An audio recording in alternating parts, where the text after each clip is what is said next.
Hey everybody, just wanted to do a video. I don't think I ever did a follow-up video to my fiasco in Oklahoma City. I'm gonna do a more in-depth video to explain the trip back at a later time with my friend Kevin and show you some of the stuff, the actual parts of what I was dealing with and why.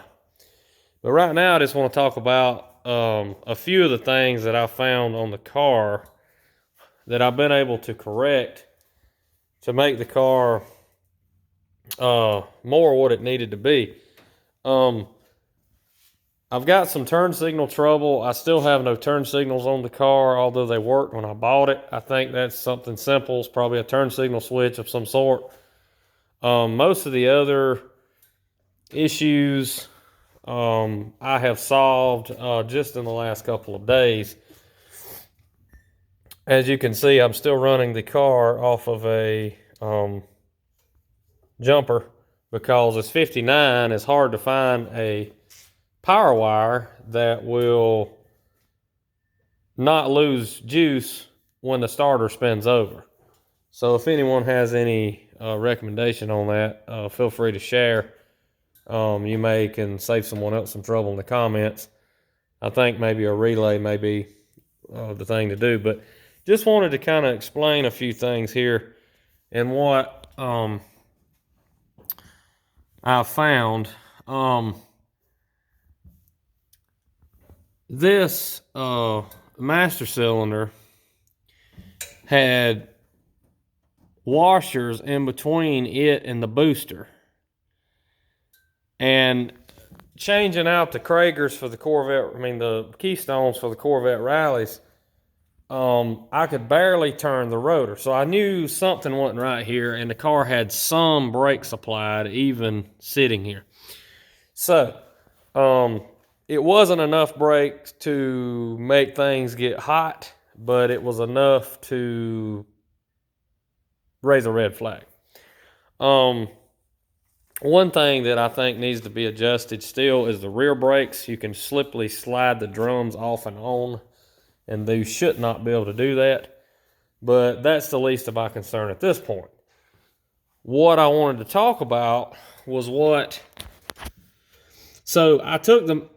First of all, there's a difference between power brakes and manual brakes, and you've seen that in my other video where they had this rod going to the manual brake hole. Okay, the car just did not want to stop like it should. Again, this car has disc brakes on it. I found this was not correctly done. There was also leaks over here on every line at the proportion valve. As you can see, all the peel and paint here on the firewall. Brake fluid was going everywhere. So I got all that tightened up. I took the master cylinder off. There is a push rod in the booster that's adjustable. I took the screw all the way out, took the nut off of it, screwed it back in, put the master cylinder on. It went right in the, it set down, tightened it up, put everything back, took the car for a test drive. The brakes on this car are 150% better than they were on the 1,700-mile debacle from Colorado. The first half of that trip, almost half, was awesome. The last half, like I said, we'll talk about it in a later video.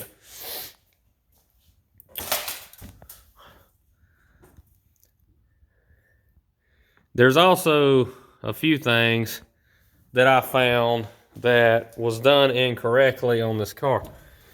This is the vacuum advance. They had the transmission going to the wrong fitting. So the distributor wasn't getting the correct amount of vacuum, and it was not running very well. The car seems to have a lot more power than it did just by a few simple fixes. There's also some other things I found. The rear air shocks has a leak I've got to fix.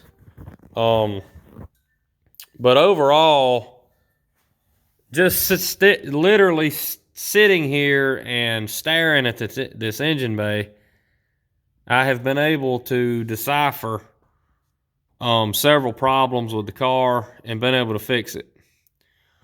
They had a cluster of crap back here. Again, excuse the temporary spark plug for the what used to be an air cleaner, I guess early days of a PCV valve. I think someone added these on these valve covers. I'm not familiar with a 348 having those, but maybe they did. But that's just a temporary thing. I was thinking that was manifold port vacuum, but I got to looking and I'm thinking, no, that's not. That's just the oil valley.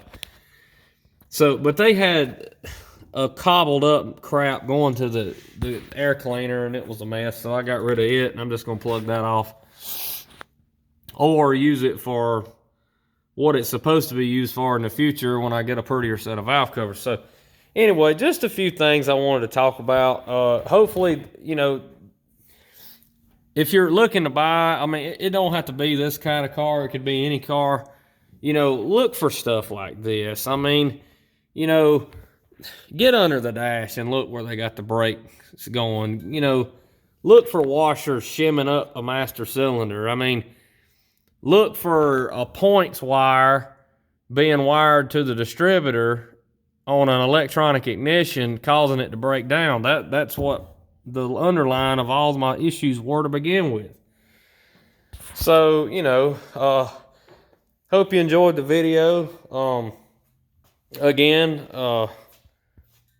I'm pleased with the car. I just got back from a pleasurable, no drama filled drive, and things are starting to turn around here with the car, and it's going to be a great addition to an already nice collection of cars here. So, and I drive a lot of my cars.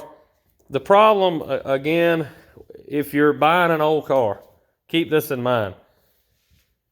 Most old cars do not get driven like I drive mine.